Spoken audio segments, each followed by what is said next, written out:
Hello everyone, मैं हूं सचिन और आप सबका बहुत बहुत स्वागत है मेरे इस यूट्यूब चैनल पे, जहां हम सीख रहे हैं वेबसाइट डिज़ाइनिंग। और वेबसाइट डिज़ाइनिंग के आज के इस वीडियो में हम लोग देखने वाले हैं कि किस तरह से हम लोग रिस्पॉन्सिव मेनू बार बना सकते हैं, या फिर हम यह भी कह सकते हैं कि रिस्पॉन्सिव नेव बार बना सकते हैं, या फिर रिस्पॉन्सिव नेविगेशन बनाना। ठीक है, तीनों का एक ही मतलब होता है। तो देखिए, ऊपर में यहाँ पे जैसे ये छोटा होगा तो यहाँ पे एक हमबर्गर साइन आएगा, और इस पे क्लिक करने से हमारा जो मेन्यूज होगा वो ओपन होगा, और फिर क्लिक करेंगे तो ये आपका ऊपर जाएगा। और ये बड़ा होगा तो मेनू बार हमारा कुछ इस प्रकार से दिखेगा। तो इसे किस प्रकार से बनाया गया है, ये हम लोग आज इस क्लास में देखने वाले हैं। चलिए, रिस्पॉन्सिव नेम बार अब हम लोग बनाते हैं। देखिए, सबसे पहले मैं क्या करने वाला हूँ कि मैंने सबसे पहला क्लास में एक वेबसाइट डिजाइनिंग का फोल्डर बनाया था, और उसके बाद में एक फोल्डर है सिंपल नेम बार का। उसमें हम लोग सीखे थे कि किस प्रकार से एक सिंपल नेम बार बनाया जाता है HTML और CSS के मदद से। आज मैं क्या करने वाला हूँ, मैं एक फोल्डर और बना लूंगा, और इस फोल्डर का यहाँ पे मैं नाम लिख देता हूँ रिस्पॉन्सिव नेव बार। ठीक है, ये फोल्डर का नाम मैं रख दे रहा हूँ रिस्पॉन्सिव नेव बार। उसके बाद में अब इसके अंदर में, इस फोल्डर के अंदर में, ये फोल्डर यहाँ बन गया, इसको मैं बाहर कर देता हूँ। ठीक है, आप देखिए, ठीक है, ये आपका सिंपल नेव बार का फोल्डर था। और यहाँ पे ये हमारा फोल्डर है रिस्पॉन्सिव नेव बार का फोल्डर। इसके अंदर मैं तीन फाइल बनाऊंगा। पहले एक होगा हमारा index.html का फाइल। उसके बाद फिर एक होगा हमारा,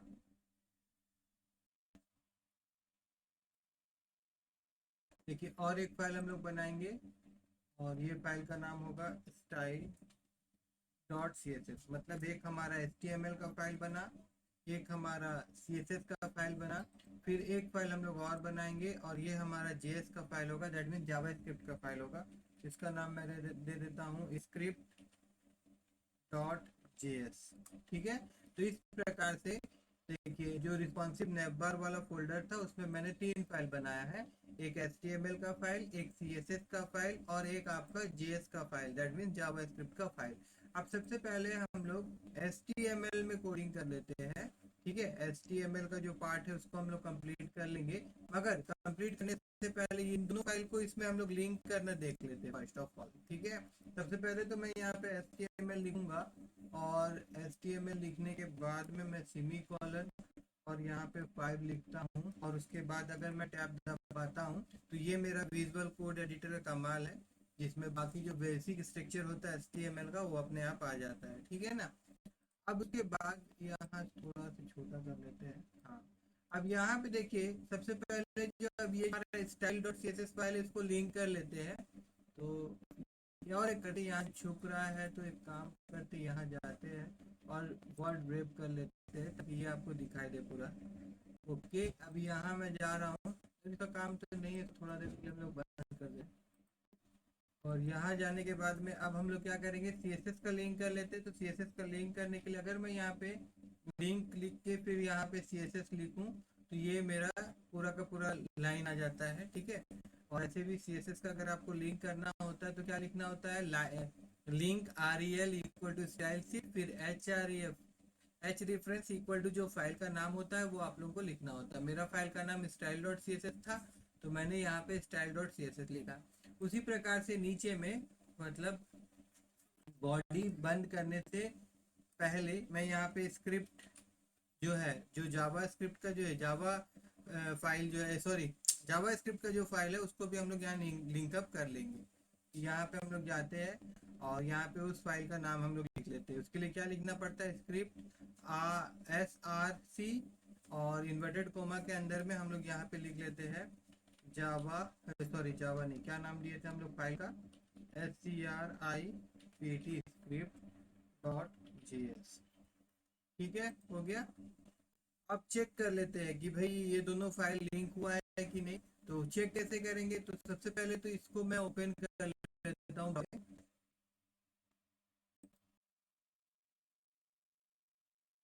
तो देखिए, यहाँ पे ब्राउजर में मैंने इसको खोल लिया है। ठीक है ना, हमारा जो HTML का फाइल था। अब चेक कैसे करेंगे, तो चेक करने के लिए सबसे पहले देखिए यहाँ पे CSS का फाइल में चलते हैं और यहाँ पे हम लोग लिखते हैं बॉडी ब्रैकेट ओपन क्लोज, और उसके बाद में यहाँ पे मैं बैकग्राउंड कलर दे रहा हूँ, ठीक है, BAC के बैकग्राउंड कलर। और बैकग्राउंड कलर जो है वो मैं दे देता हूँ, चलिए मैं यही वाला बैकग्राउंड कलर दे देता हूँ, ठीक है ना। और एक बार हम लोग अब जाएंगे यहाँ पे और इसको मैं रिफ्रेश करता हूँ, तो देखिए ये कलर आ रहा है, ठीक है, ये कलर आ रहा है। इसका मतलब ये है कि CSS फाइल ठीक तरह से यहाँ पे लिंक हो गया है। अब JS भी लिंक हुआ है कि नहीं वो भी चेक कर लेते हैं।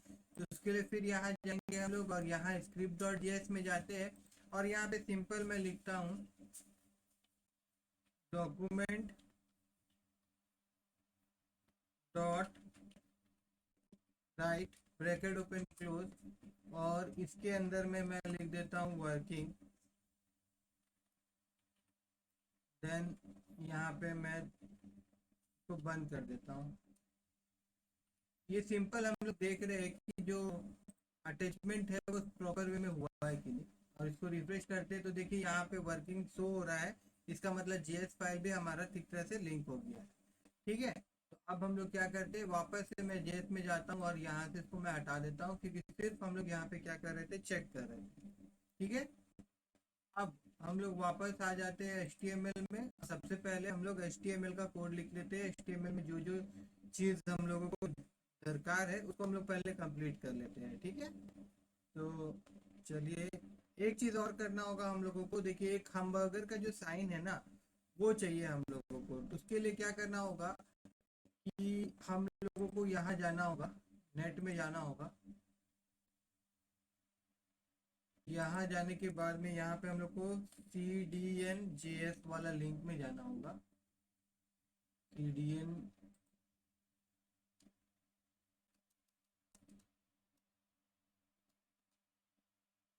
यहाँ पे मेरा, यहाँ हम लोग इंटर मारते हैं cdnjs.com में हम लोग जा रहे हैं।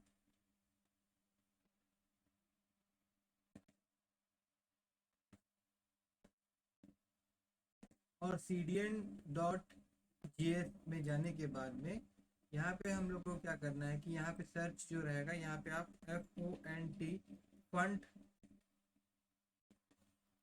लिखिएगा।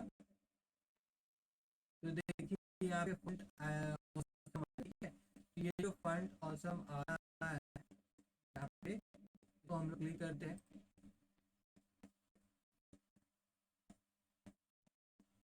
क्लिक करने के दरकार है यहाँ पे देखिए, अच्छा ठीक है आ जाने दीजिए। जब हम लोगों ने क्लिक किया तो यहाँ देखिए ऊपर में ही जो ये आ रहा है ना, तो यहाँ से हम लोग क्या करते हैं, इसको हम लोग कॉपी लिंक टैग इस पर क्लिक करेंगे।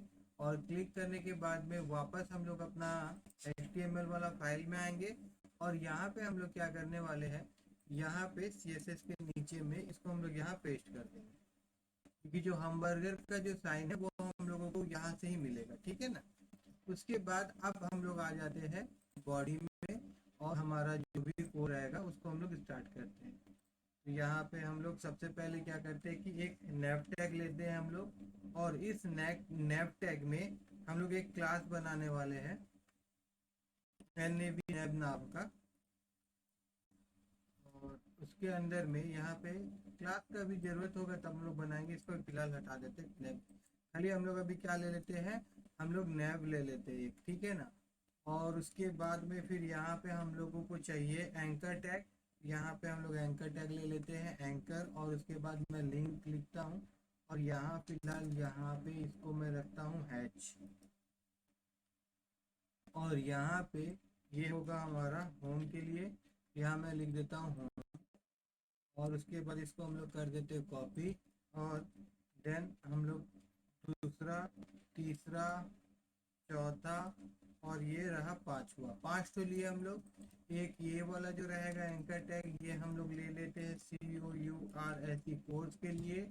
और ये जो रहेगा ये हो गया हमारा PROFILE प्रोफाइल के लिए।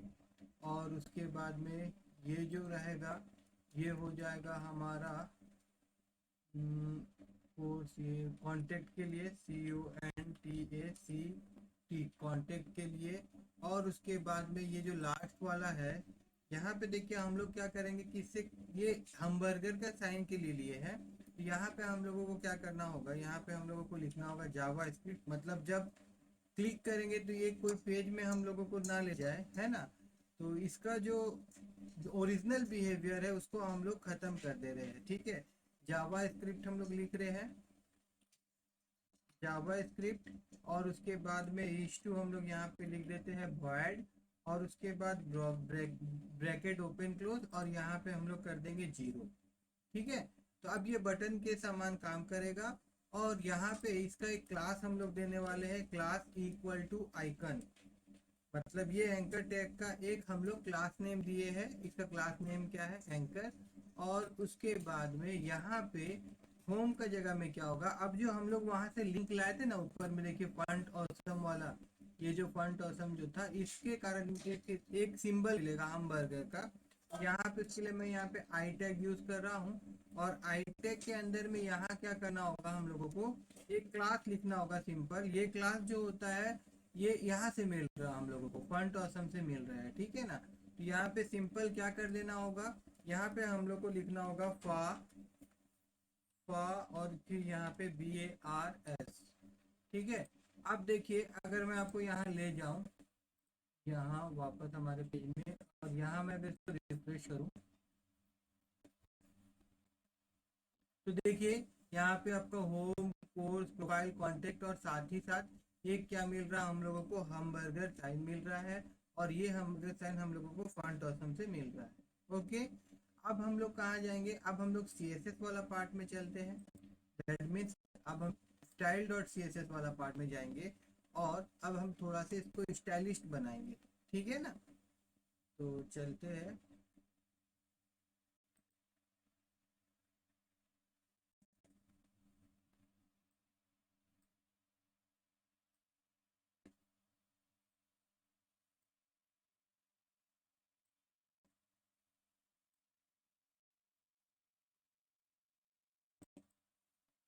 देखिए सबसे पहले तो यहाँ पे मैं जा रहा हूँ और स्टार लिख रहा हूँ, स्टार मतलब सेलेक्ट ऑल। और यहाँ पे मैं क्या करने वाला हूँ कि जो मार्जिन है, मार्जिन को मैं सबका मार्जिन यहाँ पे 0 कर दे रहा हूँ। सबका मार्जिन यहाँ पे मैंने क्या कर दिया, 0 कर दिया। और उसके बाद फिर यहाँ पे जो हमारा नेप बार था उसको हम लोग टारगेट करते हैं, और फिर ब्रैकेट ओपन क्लोज करेंगे। उसके बाद यहाँ पे बैकग्राउंड, ठीक है, बैकग्राउंड कलर, बैकग्राउंड कलर जो है यहाँ पे मैं दे देता हूँ ब्लैक। बैकग्राउंड कलर हम लोग यहाँ पे ब्लैक दे देते हैं, ठीक है। और उसके बाद अब हम लोग वापस आते हैं यहाँ पे, और नैव के अंदर में, NAV नैव के अंदर में एंकर टैग जो है उसको हम लोग टारगेट करते हैं, ठीक है। और टारगेट करने के बाद में यहाँ पे टेक्स्ट डिक्रोशन जो है, टेक्स्ट डिक्रोशन, इसको हम लोग क्या कर देते हैं, इसको हम लोग कर देते हैं नन, NON नन, ठीक है। टेक्स्ट डिक्लोरेशन को नन कर दिया हम लोग, और फिर यहाँ गए और यहाँ पे इसको रिफ्रेश किए, तो देखिए क्या हुआ कि बैकग्राउंड कलर जो था वो ब्लैक हो गया है। और टेक्स्ट डिक्लोरेशन के कारण जो अंडरलाइन होता है वो अंडरलाइन हट गया है, हालांकि अभी यहाँ पे हम लोगों को दिख नहीं रहा है। तो उसके लिए काम और करते हैं ताकि वो दिखे, यहाँ पे जाते हैं और टेक्स्ट का कलर जो है उसको हम लोग फिलहाल वाइट कर देते हैं। तो यहाँ पे टेक्स्ट का कलर यहाँ पे मैंने वाइट कर दिया, और देन वापस हम लोग यहाँ आते हैं और एक बार इसको, आ गया, हाँ, रिफ्रेश करते हैं। तो देखिए अब क्या हो गया कि टेक्स्ट कलर वाइट है, तो आप देख रहे होंगे कि जो अंडरलाइन था वो हट गया है, ठीक है ना। अब और एक चीज करेंगे हम लोग, इसमें क्या करेंगे, हम लोग थोड़ा पैडिंग देंगे यहाँ पे, PADDING पैडिंग।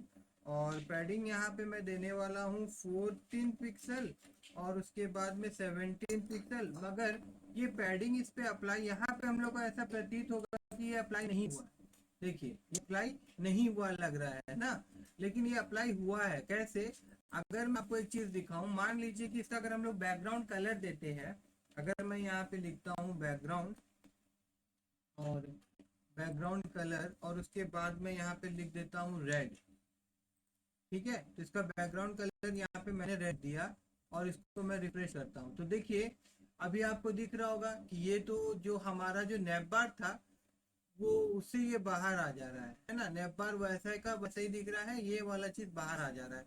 इसको सॉर्ट आउट करने के लिए क्या करना होगा कि हम चाहते हैं कि ये ओवरफ्लो ना हो, है ना, बाहर ना आए एंकर टैग अगर इसमें हम लोग पैडिंग देते हैं। तो उसके लिए क्या करना पड़ेगा कि जो नेप बार है हमारा, इसमें एक सीएसएस का प्रॉपर्टी यूज करना होगा। यहाँ पे लिखना होगा ओवरफ्लो, और यहाँ पे हम लोगों को लिख देना होगा हिडन। ऐसा लिख देने से क्या होगा कि अब अगर मैं इसको रिफ्रेश करूंगा तो अब देखिए ये इसी के साथ में है, ओवरफ्लो हिडन कर देने से अब इसके अंदर में ही है, बाहर नहीं आ रहा, ठीक है। मगर हम लोग चाहते क्या है कि ये इसका साइज भी बढ़ जाए, जब हम लोग वहां पे मतलब हम लोग ये दे रहे थे, क्या बोलते हैं उसको, आपका पेडिंग जो दे रहे थे हम लोग, ठीक है ना। तो एक काम हम लोग और करेंगे, अगर मैं यहाँ पे लिख दूं, यहाँ पे अगर मैं लिख देता हूँ डिस्प्ले, डिस्प्ले नहीं लिख के हम लोग यहाँ फ्लोट ही यूज करते हैं, फ्लोट लेफ्ट अगर मैं कर दूं और उसके बाद यहाँ ले जाऊं आप लोगों को, तो देखिए अब ये परफेक्ट हो गया है, ठीक है ना। यहाँ पे देखिए ये भी, इसका भी साइज बढ़ गया है, पैडिंग भी अप्लाई हो रहा है, ठीक है ना। अब क्या काम है, देखिए एक बार हम लोग फिर से जाते हैं यहाँ पे। अब हम लोग थोड़ा सा इसका फॉन्ट साइज भी दे देते हैं, यहाँ पे हम लोग जाते हैं और बैकग्राउंड, बैकग्राउंड तो हम लोग दे दिए थे, फॉन्ट साइज दे देते हैं, फॉन्ट साइज, और यहाँ पे 17 पिक्सल इसका फॉन्ट साइज, 17 पिक्सल। एक मिनट, अब देखिए हम लोग को क्या करना है, ये जो हमबर्गर का साइन दिख रहा है ना, ये इसको हटाना है यहाँ, ये हम लोग नहीं चाहते दिखे। तो उसके लिए क्या करेंगे हम लोग यहाँ पे सिंपल यहाँ पे लिखेंगे nav nav डॉट आइकन, क्योंकि वहां पे हम लोग उसका क्लास नेम दिए थे आइकन, और उसके बाद में फिर हम लोग यहाँ पे लिख देंगे डिस्प्ले, और उसके बाद में नन, क्या करेंगे डिस्प्ले नन लिख देंगे, और उसके बाद यहाँ जाएंगे और इसको अगर रिफ्रेश करते हैं तो ये हट जाता है। अब ये कब दिखना चाहिए, अब हम लोगों को करना क्या है कि हम लोग चाहते हैं कि जब इसको हम लोग छोटा करें तो ये तीनों हट जाए, मतलब कोर्स हट जाए, प्रोफाइल हट जाए, कॉन्टेक्ट हट जाए, और जो हटा हुआ चीज जो भी हम लोग हटाए नेप बार वो आ जाए। तो वो हम लोग किससे करेंगे, वो हम लोग मीडिया क्यूरी अप्लाई करेंगे, और वहाँ पे साइज वाला कंडीशन होता है मीडिया क्यूरी में ना, उसके मदद से हम लोग इसको दिखाएंगे और ये तीनों को हटाएंगे, ठीक है। तो उसके लिए चलिए फिर से हम लोग चलते हैं सीएसएस में। देखिए अब यहाँ पे मैं लिखूंगा @ उसके बाद में मीडिया, ठीक है, स्क्रीन, और इसके बाद यहाँ पे हम लोग को लिखना होगा एंड, और ब्रैकेट ओपन क्लोज के अंदर में यहाँ हम लोग एक कंडीशन दे रहे हैं। कंडीशन क्या होगा कि मैक्सिमम वाइड जो होगा इसका, WIDTH वाइड, अगर वो 600 पिक्सल होगा, 600 पिक्सल होगा, तभी इसके अंदर वाला कंडीशन अप्लाई होगा, अदरवाइज नहीं होगा। मैं यहाँ पे आपको सिंपल पहले समझा देता हूँ। जैसे मैं यहाँ पे देखिए बॉडी लिख रहा हूँ, और उसके अंदर में फिर यहाँ पे मैं बैकग्राउंड कलर लिख रहा हूँ, बैकग्राउंड कलर, ठीक है। और यहाँ पे बैकग्राउंड कलर इसको मैं हटा दूंगा, मैं बता दे रहा हूँ, बैकग्राउंड कलर मैं यहाँ पे रेड दे देता हूँ। अगर इधर हम लोग जाते हैं, इसको एक बार रिफ्रेश करते हैं, ठीक है। रिफ्रेश करने के बाद में इसका टाइम कम कर रहे हैं, देखिए जैसे साइज कम हो रहा है तो देखिए तो बैकग्राउंड कलर क्या हो रहा है, रेड हो जा रहा है, बैकग्राउंड कलर क्या हो जा रहा है, रेड हो जा रहा है, ठीक है ना। तो जब ये छोटा होगा तभी इसके अंदर का जो सीएसएस का प्रॉपर्टी होगा वो वर्किंग में आएगा, उससे पहले ये वर्किंग में नहीं आएगा। तो फिलहाल हमको बॉडी का कलर नहीं चेंज करना है, तो मैं इसको हटा देता हूँ। मुझको करना क्या है, सबसे पहले तो मैं चाहता हूँ कि वो तीनों जो दिख रहा था एलिमेंट, मतलब फिर से मैं ले जाता हूँ, मैं सबसे पहले आपको करके दिखाऊंगा। जब इसको हम लोग छोटा करेंगे, जब इसको हम लोग छोटा करेंगे तो एक कॉन्टेक्ट, प्रोफाइल और कोर्स हट जाना चाहिए, लेकिन होम नहीं हटना चाहिए, ठीक है। तो इसके लिए क्या करना होगा हम लोगों को, देखिए यहाँ पे, इसके लिए यहाँ पे हम लोग को सिंपल लिखना होगा कि हम लोग सबसे पहले नैव को टारगेट किया, और हम लोग बोले कि भैया नैव के अंदर में जो हमारा एंकर टैग है उसको सेलेक्ट करो, लेकिन फिर हम लोग एक कंडीशन दे रहे, लेकिन नॉट, मतलब सबको सेलेक्ट करो आप, मगर आप एक चीज को सेलेक्ट मत करो। यहाँ पे नॉट लिखने के बाद हम लोग बोले कि फर्स्ट चाइल्ड को आप छोड़ दो, फर्स्ट चाइल्ड जो है उसको आप छोड़ दो, FIRST फर्स्ट, और के बाद में चाइल्ड CH, ये आ गया फर्स्ट चाइल्ड। फर्स्ट चाइल्ड को छोड़ के बाकी सब जो रहेगा उस पे आप ये कंडीशन अप्लाई करो। कंडीशन क्या था? डिस्प्ले, डिस्प्ले, और यहाँ पे कर देना हम लोगों को नन, डिस्प्ले नन, ये हमारा कंडीशन है। अब हम लोग वापस गए यहाँ पे, इसको एक बार रिफ्रेश किए और उसके बाद में फिर इसको छोटा करूंगा मैं, जैसे कि छोटा हो रहा तो गायब हो जा रहा, बड़ा कर रहा जा रहा, छोटा कर रहे तो गायब हो जा रहा, ठीक है ना।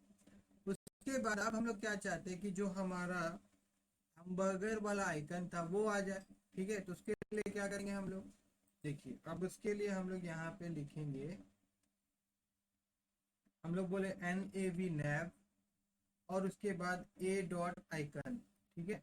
मतलब जो आइकन है हमारा उसको टारगेट करो और उसको करना क्या है, उसको डिस्प्ले ब्लॉक कर दो, डिस्प्ले BLOCK ब्लॉक कर दो, ठीक है। अब एक बार वापस हम लोग जाते हैं, इसको रिफ्रेश करते हैं और वापस से फिर इसको हम लोग यहाँ पे कहाँ गया, मिनिमाइज हो गया, एक मिनट, देखिए ये आ गया ना, डिस्प्ले ब्लॉक हुआ तो ये आ गया हमारा जो हमको चाहिए था, ठीक है।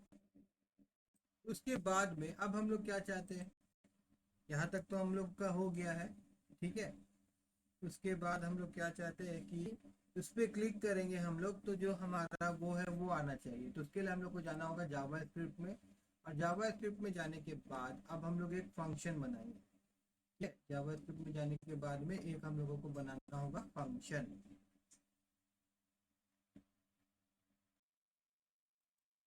देखिए फंक्शन में हम लोग करेंगे क्या, हम लोग यहाँ पे लिखते हैं फंक्शन, और फंक्शन का नाम यहाँ पे हम लोग कुछ भी दे देते हैं, मैं लिख देता हूँ सो। फंक्शन का नाम हम लोग सो दे दिए, ब्रैकेट ओपन क्लोज कर दिए। उसके बाद में हम लोग यहाँ लिखे var, उसके बाद लिखे हम लोग x, और उसके बाद में हम लोग यहाँ लिखे डॉक्यूमेंट, डॉक्यूमेंट ये तो अपने से आता है, किसने दिखा रहा है, डॉक्यूमेंट डॉट आया है, document dot gate element by ID, देखिए ठीक है, ब्रैकेट ओपन क्लोज। और उसके बाद में यहाँ पे एक आईडी हम लोगों को देना होगा। अब ये जो आईडी है ये मैं यहाँ पे जाऊँगा और देखिए यहाँ नैप बार जो है इसका एक आईडी मैं दे देता हूँ, ID equal to MENU, menu, मतलब हम लोग इसको टारगेट कर रहे हैं। तो यहाँ आके आईडी में मैं यहाँ दे देता हूँ MENU, मेन्यू, और इसको मैं कर देता हूँ बंद। और उसके बाद यहाँ पे मैं अगर अलर्ट फंक्शन की मदद से आपको दिखाऊं कि ये कर क्या रहा है, x डॉट, मैं यहाँ पे और एक चीज़ यूज़ करने वाला हूँ, x डॉट, नहीं यहाँ पे लिखूँ अगर मैं x dot inner H T M L, तो देखिए ये x क्या लेके आ रहा है अपने साथ। अगर इसको हम लोग रिफ्रेश करते हैं, और हाँ लेकिन ये काम कैसे करेगा, अभी तो ये काम नहीं करेगा ना। देखिए अगर यहाँ पे इसको हम लोग छोटा कर देते हैं, हो रहा है अभी हम लोग का, हाँ ये तो आ गया, यहाँ क्लिक करने से अब ये कुछ भी काम नहीं करता, ठीक है ना। ये कब काम करेगा, जब ये फंक्शन को हम लोग कॉल करवाएंगे। अब ये फंक्शन कॉल कैसे होगा भैया, इसको कॉल करने के लिए कुछ इवेंट होना चाहिए। इवेंट मतलब जावा स्क्रिप्ट में ऑन क्लिक इवेंट होता, ऑन माउस इवेंट होता, बहुत सारा इवेंट होता। अब किस पे क्लिक होगा, तो देखिए इस पे क्लिक होगा तो ये वाला एंकर टैग पे जब क्लिक होगा तब, तो यहाँ पे हम लोग क्या लिखेंगे, यहाँ पे हम लोग सबसे पहले तो लिखेंगे ऑन क्लिक। अब ये ऑन क्लिक क्या है भैया, ये जावा स्क्रिप्ट का एक इवेंट है, इसके थ्रू हम लोग फंक्शन को कॉल करवाते हैं। तो जिस फंक्शन को कॉल करवाना होता है उस फंक्शन का नाम इतना होता है। यहाँ पे हम लोग शो वाला फंक्शन को कॉल कराना चाहते तो यहाँ पे शो फंक्शन का नाम हम लोग लिख दिए। अब वापस हम लोग यहाँ जाएंगे और इसको एक बार रिफ्रेश करेंगे, और एक बार मैं इसको क्लिक करूँ तो देखिए ये आ रहा है अलर्ट में, यहाँ पे देखिए ये पूरा का पूरा जो हमारा नैप बार था इसको टारगेट कर रहा है, इसको पूरा का पूरा उठा के लेके आ जा रहा है, ठीक है ना। अब इसको मैं हटा देता हूँ। अब हम लोग को करना क्या है, यहाँ पे हम लोग एक कंडीशन और देना चाहते हैं। यहाँ हम लोग चेक करना चाहते हैं कि भैया इसका क्लास का नाम क्या है। यहाँ पे इसका क्लास का नाम नहीं दिया हुआ, देखिए यहाँ पे क्लास का नाम नहीं है। तो यहाँ पे मैं एक काम करना चाहता हूँ, मैं इसका एक क्लास का नाम दे देता हूँ। यहाँ क्लास का नाम मैं दे देता हूँ NAV। यहाँ पे मैंने इसका क्लास का नाम दे दिया nav। और अगर अभी मैं आपको अलर्ट में ही दिखाऊं, यहाँ इनर HTML को अगर छोड़ दूं और यहाँ पे मैं लिख देता हूँ क्लास CLASS क्लास, और फिर कैपिटल NAME नेम, तो ये मेरे को क्या दिखाएगा। अगर वापस हम लोग यहाँ जाते हैं, एक बार रिफ्रेश करते हैं और यहाँ क्लिक करते हैं तो देखिए ये क्या दिखा रहा है, क्लास नेम नेम दिखा रहा है। ठीक है, अब हम लोग क्या करने वाले हैं कि हम लोग इफ कंडीशन इस पे अप्लाई करेंगे। हम लोग बोलेंगे इफ ब्रैकेट, ठीक है, if bracket x dot CLASS class name equal to class name equal to 3 तो इक्वल टू दे देंगे और बोलेंगे कि यहाँ पे अगर ये क्लास नेम अगर नेब होता है तो भैया ये काम करो, और अगर नेब नहीं होता है तो भैया आप ये काम करो। ठीक है, देखिए अगर ये नेब नहीं होता तो यहाँ सिंपल मैं लिख दे रहा हूँ x.class CLA class name equal to नेब कर दो, अगर नेब नहीं है तो ओके। और अगर नेब है, सिर्फ नेब है वहां पे, तो यहाँ पे x dot class name equal to, यहाँ पे class name plus equal to, ठीक है, प्लस इक्वल टू मतलब उसके साथ में इसको भी जोड़ना है हम लोगों को। यहाँ पे हम लोग क्या कर देंगे, यहाँ स्पेस देके इसमें हम लोग लिख देंगे रिस्पॉन्सिव नाम का एक क्लास हम लोग बनाएंगे, अभी बनाए नहीं है। रिस्पॉन्सिव नाम का एक क्लास जो है वो आप वहाँ पे ऐड कर दीजिए। देखिए ऐसे करके अब ये होगा क्या, ये चीज़ आपको यहाँ दिखाऊंगा एक बार पहले, फिर हम लोग CSS में जाके रिस्पॉन्सिव नाम का एक क्लास हम लोग बनाएंगे। ठीक है, तो यहाँ पे इसको मैं राइट क्लिक करता हूँ, राइट क्लिक करके इंस्पेक्ट में जाता हूँ। देखिए इसको एक बार छोटा करेंगे हम लोग, छोटा, ठीक है, और फिर इसको यहाँ थोड़ा बड़ा कर लेते हैं। अब यहाँ गौर करिएगा, यहाँ पे अगर हम लोग मीनू में जाएंगे, देखिए नैब आईडी का मीनू है और क्लास यहाँ पे नैब है। अगर मैं इस पे क्लिक करता हूँ, यहाँ पे ये दिखा रहा है, कोई बात नहीं, क्लिक करता हूँ तो यहाँ पे देखिए क्या दिखा रहा है, रिस्पॉन्सिव ऐड हो गया है। और फिर मैं यहाँ पे क्लिक करता हूँ और फिर मैं यहाँ क्लिक करता हूँ तो देखिए अब ये रिस्पॉन्सिव हट गया और नैब आ गया है। तो ये क्या हुआ कि यहाँ हम जावास्क्रिप्ट में क्या किए थे, यहाँ से हम लोग ये जो एक्स उठाए थे, मतलब जो उसका नेम बार उठाए थे, और फिर यहाँ पे हम लोग चेक किए कि अगर जो नेम बार क्लास नेम है इससे हम लोग को क्लास नेम मिल जाता, वो भी मैंने आप लोग दिखाया था। तो क्लास नेम अगर नेब होगा तो उसमें एक क्लास नेम और ऐड कर दो नेब बार रिस्पॉन्सिव नाम का, और दोबारा फिर से वो चेक करेगा, अगर ये ऐड रहेगा तो उसको फिर हटा के वहाँ पे क्या आ जाएगा, नेब आ जाएगा। ठीक है, अब रहा बात कि इसको करने के बाद हम लोग को करना क्या है, हम लोगों को अब फिर से जाना होगा CSS में। ठीक है, और CSS में जाने के बाद में वहाँ पे एक रिस्पॉन्सिव क्लास हम लोग यहाँ पे बनाएंगे CSS। यहाँ हम लोग चलते हैं और यहाँ पे अब हम लोग एक रिस्पॉन्सिव वाला क्लास के लिए एक स्टाइल प्रोवाइड करेंगे। यहाँ मैं लिख देता हूँ nav डॉट रिस्पॉन्सिव और ए रिस्पॉन्सिव, ठीक है, स्पेलिंग हमने गलत है, ठीक है। और उसके बाद में फिर एंकर टैग, और इसके अंदर में हम लोग लिखेंगे अभी, यहाँ पे मैं लिख देता हूँ जैसे कि फ्लोट, अभी फ्लोट इसको लिखेंगे, सबसे पहला काम जो है उसको हम लोग लिख देते हैं डिस्प्ले। ठीक है, और उसके बाद यहाँ पे हम लोग कर देते हैं ब्लॉक, BLOCK ब्लॉक, और इसको हम लोग बंद करते हैं।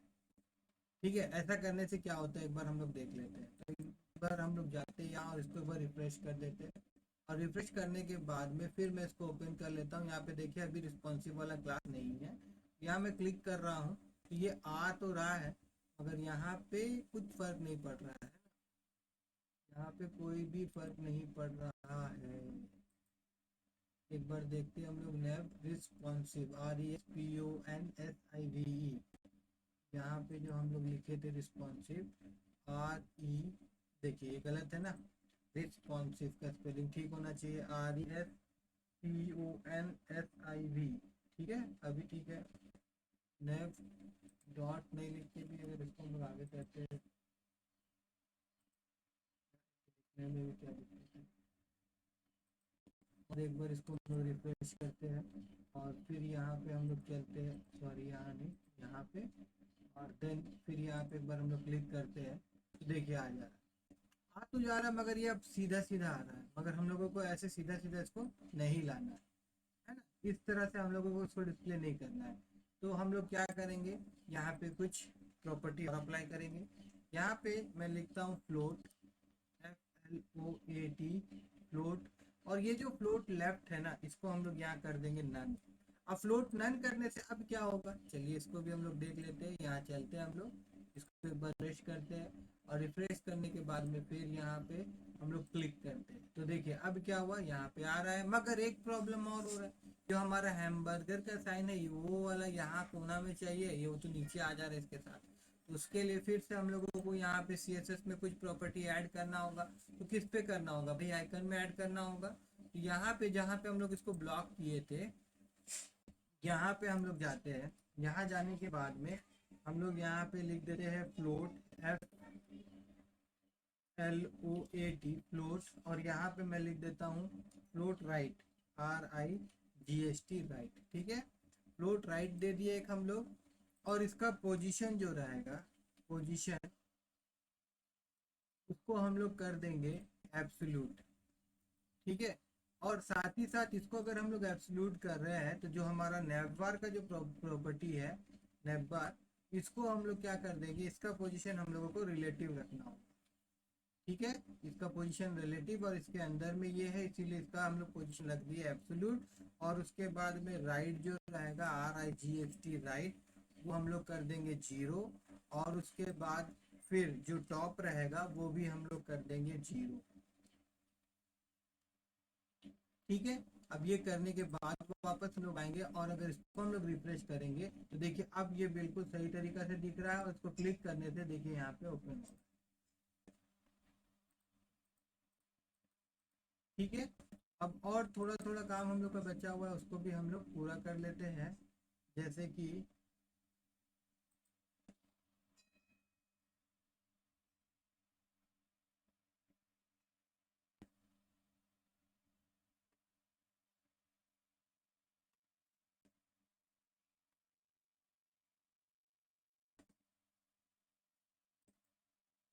जैसे कि हम लोग यहाँ पे क्या करने वाले हैं कि हम लोग यहाँ पे बोलेंगे NAV nav a होवर। जब माउस उसके ऊपर आया जाए तो कुछ इफेक्ट हम लोग दिखाना चाहते हैं उसके लिए। तो यहाँ पे हम लोग बैकग्राउंड जो रहेगा उसका हम लोग चेंज करवा दे रहे हैं। बैकग्राउंड कलर जो रहेगा वो हम लोग कर देते हैं वाइट। आप जो आपका इच्छा लगेगा आप करिएगा।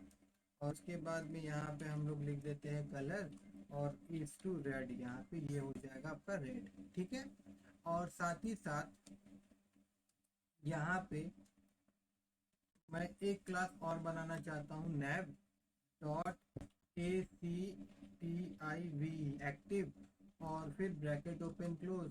और यहाँ पे nav डॉट एक्टिव, और एक्टिव में मैं यहाँ पे सिंपल क्या करने वाला हूँ, बैकग्राउंड जो रहेगा, बैकग्राउंड, इसको मैं कर दूंगा रेड। और होम जो रहेगा, होम को मैं यहाँ पे एक्टिव रखना चाहता हूँ। बैकग्राउंड कलर जो है वो हम लोग रख दिए है, ब्लू रख देंगे, सॉरी रेड रखेंगे तो कुछ पता नहीं चलेगा। कहते हैं हम लोग इसको ब्लू कर देते हैं, BLUE, ब्लू। ओके, और अभी यहाँ पे वापस आते हैं, और ये होम जो है, यहाँ पे हम लोग एक क्लास दे देते हैं, क्लास इक्वल टू ACTIV। वापस हम लोग यहाँ जाते हैं, एक बार इसको रिफ्रेश करते हैं। तो जब ये इस प्रकार से दिखेगा, और जब हम लोग क्लिक करेंगे तब ये हमारा इस प्रकार से दिखेगा। यहाँ पे होवर आना चाहिए, ये देखिए आ रहा है होवर। ठीक है ना, इसको हम लोग काट देते हैं थोड़ा सा, एक बार कट गया। अब इसको अगर हम लोग इसको छोटा करते हैं, और देखिए यहाँ पे हमारा होवर आ रहा है। ठीक है ना, और इसको क्लिक करते तो ये बंद हो रहा है, ओपन हो रहा है।